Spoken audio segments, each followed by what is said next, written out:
Ndabe byolaba. Byolaba byendaba. Katukuwe bitulaba. Otuwe byolaba. Okwetoloola ensi yonna. Tulowooza nti ensi nti bweri. Neyanziza Lubowa Kyemba tannaba naffe olw'embeera ezalemesa Wannyindo okweggala. Twengera okuba nga tumuteeka mu ssaala yonna gy'ali byonna byakwatako. Mukama omutonzi yatumanya nga tetunnamanya nti tulibaawo abiwa omukisa mwongera amaanyi okuba nti abimaliriza. Njagala kwebaza banaddiini nga omanyi oli real.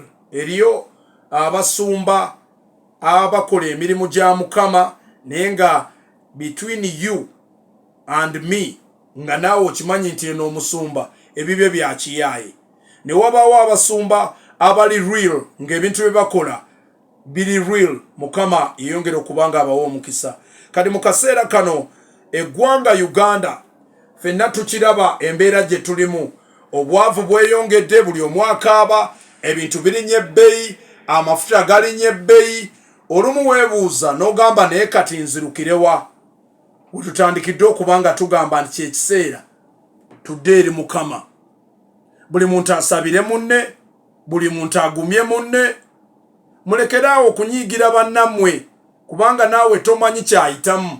Omuntu ogenda n'omulaba ng'ayambadde anyumye, buli gy'ayambala n'anyuma, n'otandika omunyiigira ng'olowooza nti be balina ssente zammwe.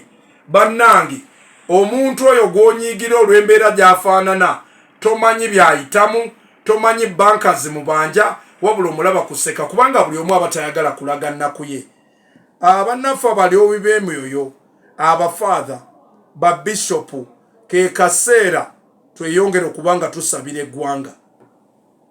Abantu bangi balabye Bobi Wine ng'atambula, abantu nga bamwayayanira, abantu nga bamukaabira, bamuwadde n'ebirabo. Twamulaba embaale bamuwadde effumu, twamulaba awalala oneeno oluwero bamuwa olubugo. Ekizibu ekiri mu Uganda si Bobi Wine yayinza okukimala. Ekyo njagala tukirizigane. Bobi Wine cannot solve the problems of Uganda, but it's just that Bannayuganda bali desperate for change. Bannayuganda bali mu bulumi balaba nga anybody kusaawa eno ne bw'obaleetera omulalu n'obaga nti Bannayuganda ono omulalu yagenda okudeliveringa change, yagenda okuleeta enkyukakyuka. Bannayuganda bagenda kukyadoptinga.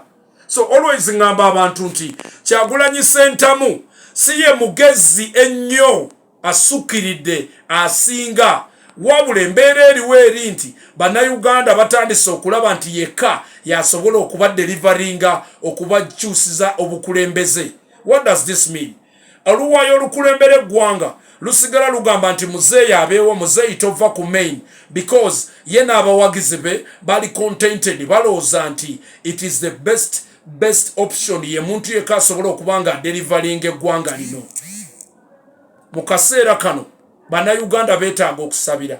Mu bbanga lye tugendamu eri akalulu ku pressure eriwo oludda n'oluga nti mutulaba people power, our power. Eno bano baga nti muzeeyi tova ku main. Tiimu MK naye egamba nti ejja. Kiki twetaaga? Twetaaga democracy, twetaaga akalulu. Bannayuganda we bagenda okuba nga basalirawo nga buli omu atuukiriza rights ze ng'Omunnayuganda okulonda. Tufulume mu kalulu nga tetuwulira nduulu nti ffe baatubbye, balanze atasaanidde. Kati wano we tuyingirizaamu bannaddiini. Simanyi oba ondaba. Bapasita, bafaatha, babishopu, mutandike okusabira eggwanga lino, mutandike okusiibira eggwanga lino. Tuleme kubaawo kufuluma mu kalulu kano ng'eriyo gwe baakubye eriiso, eriyo gwe baakosezza. Ate ku mulundi guno tusaba oli bw'aba amanyi mu mutima gwe ng'akalulu bakamusinze, akwate entebe agiwa omuntu awangudde akalulu. Gwe kasita omanya nti oli LC, oli kansala, oli meeya, oli MP, oli president, nga genuinely mu mutima okiraba nti bankubye akalulu, hand over akalulu for proper practice of democracy. Eggwanga likule nga tulaba omusingi eggwanga gwe likulirako. Okyagiwuliriza Evening Drive lyanda ku lyanda.